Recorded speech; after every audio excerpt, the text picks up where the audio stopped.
Mănăstirea Pătrunsa are specificul de a fi o mănăstire foarte izolată, poate una dintre cele mai izolate din țară. Nu este drum de acces cu mașina, ci se ajunge doar pe potecă. Acest lucru face ca mănăstirea să fie vizitată de puțini oameni, dar toți care vin sunt credincioși care cu adevărat îl caută pe Dumnezeu sau turiști care caută un loc mai puțin vizitat. Denumirea de Pătrunsa vine de la faptul că mănăstirea a fost ctitorită de episcopul Clement al Râmnicului la anul 1740, în amintirea faptului că aici a fost născut de mama sa, Paraschiva Modoran, din Pietralii de Jos, care s-a refugiat în Poienile Pătrunsei datorită unor conflicte armate care erau în perioada respectivă în Oltenia. A ajuns aici și, fiind însărcinată în luna nouă, a născut un prunc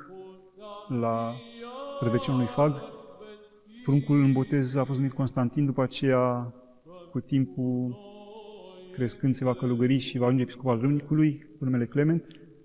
Și în amintirea faptului că a fost născut aici, a ctitorit o biserică de lemn cu hramul cu Ioasei Parascheva și schitul a primit denumirea de Pătrunsa, datorită faptului că mama sa a fost pătrunsă de durere facerii chiar în aceste locuri.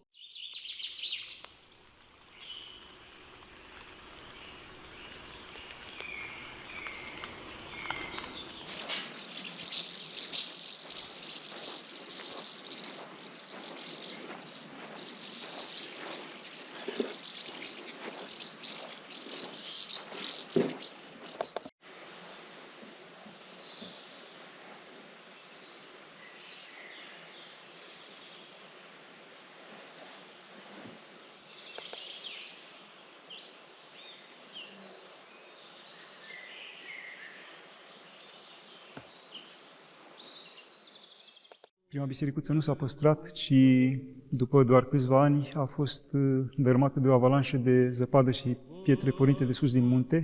Asta a făcut ca urmașii ctitorului să ridice o a doua biserică, cea care există și acum, cu același hram, într-un loc puțin mai ferit, pe o coamă de deal.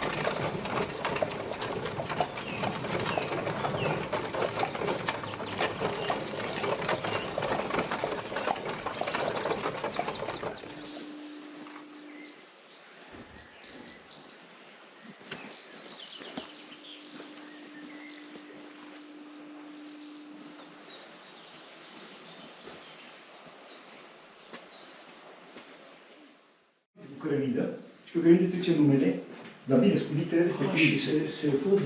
Da, uite. Aici literele, da. Belectie și de romanah. Și pac, am trecut, am pus pe etichetă și am pus și noi aici deja. Da, că oricum l-ați putut să fie reconstituit sau... Păi da. Și oricum era bucuria că descoperisem unde a fost și vechea biserică și foști viețuitori, că noi nu știam decât câteva nume de foști viețuitori. Nu știam atât de multe. Da, aici mănăstirea a funcționat permanent sau a fost și perioada în care a fost închisă? A fost închisă, adică nu neapărat închisă. Comuniștii? Comuniștii. După Cuza, s-au luat pământurile și au rămas foarte puține.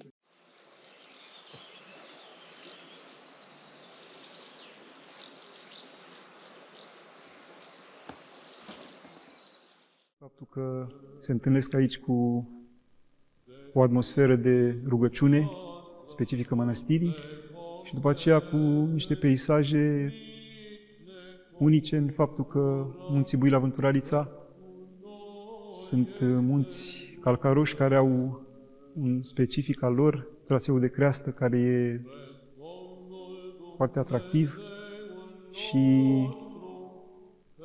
faptul că aici Dumnezeu le arată frumusețea creației prin natura care covârșește alte locuri din țară, zic eu. Până la urmă, fiecare loc are specificul lui, frumusețea lui. În Munții Buii la Vânturalița și la Schitul Pătrunsa e multă liniște și multă frumusețe care se vede a fi și duhovnicească.